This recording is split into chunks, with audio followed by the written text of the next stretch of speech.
Okay, so this is another big topic, and I'm just going to cover a few pointers for you here in terms of difficult conversations. And that can cover all manner of things: a mild disagreement, a misunderstanding that's rumbling along, a conflict. So see if you can understand and get some clues about the other person's communication style. They might be much more direct, which means that you might want to use that style back with that person to build rapport, because we tend to like people who are like us. That's why we sort of jar sometimes with people that have opposite styles. Are they more conversational? So do they like to have a bit of small talk before you get into the actual matter of the meeting?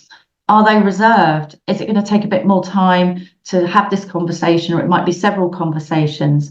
And I'm not saying mimic somebody else or imitate. I'm saying try and match their style. What words do they use? How quickly do they speak? What's their body language? If somebody does this, then you can also do that.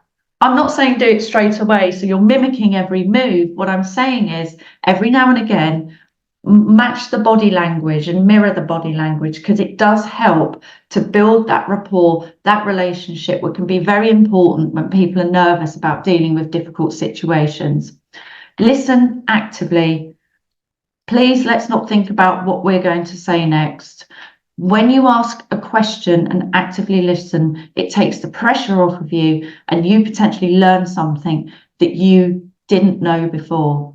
I have run so many team workshops or facilitated sessions between an employee and a leader where there's been this complete breakdown in communications, and very often it's a misunderstanding or a mind reading of somebody else's style and what they're thinking. So we must listen, we must ask questions. When somebody says something back to you, you can summarize it and say, okay, Susan, so what I've heard you say is this. Have I understood correctly? These are all techniques that take the sting and the pressure out of the situation. It might sound feel a bit strange and clunky to start with, but as you get to do it, you become more and more expert in dealing with difficult conversations. Always take a deep breath.